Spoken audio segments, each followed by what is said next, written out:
Ang Fantasy World noong una ay nilayo na maging isang miyembro lamang na club ang gagamit, ngunit ginawa itong isang resort theme park na bukas sa mga turista na nagmumula sa Metro Manila at Calabarzon.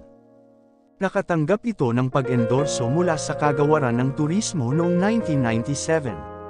Nagsimula ang pagkuha ng lupa noong Enero taong 1999 habang nagsimula ang pagpapaunlad ng site noong Oktubre ng parehong taon kasama ang ECE Realty at Development Incorporated, bilang unang developer ng proyekto. Noong 2001, ito ay pinagkalooban ng mga pioneer na insentibo ng Board of Investments. Ito ay pinangalanang Disney World of the Philippines at naisip na maging Dwarf Enchanted Kingdom.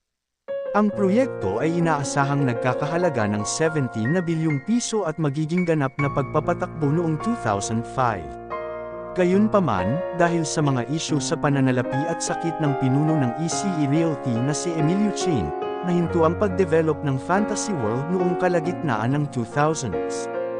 Ang Fantasy World noon ay bukas sa publiko noong unang bahagi ng 2010s bilang isang site para sa mga photoshoot. Ang site noon ay binili ng mga bagong may-ari. Ang Fantasy World, isang hindi natapos na 150 ektaryang theme park sa Lemery, Batangas, ay ibinibenta sa halagang 5.5 na bilyong piso. Sa Facebook post ng Tanwan City of Colors sa Facebook page nito, inanunsyo nito ang pagbebenta ng theme park na walang operational rides at nagsisilbing photo park lamang sa loob ng maraming taon. Ang medieval theme park daw ay pag-aari ng isang Japanese businessman.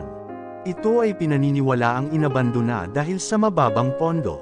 Sa loob ng maraming taon, ito ay pinamamahalaan at pinananatili ng isang asosasyon ng may-ari ng bahay.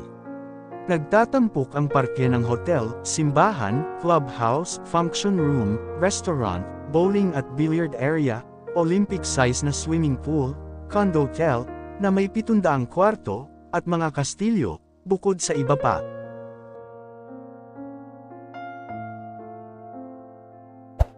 Maraming salamat sa panunood. Huwag kalimutang mag-subscribe para sa maraming videos ng ating kasaysayan.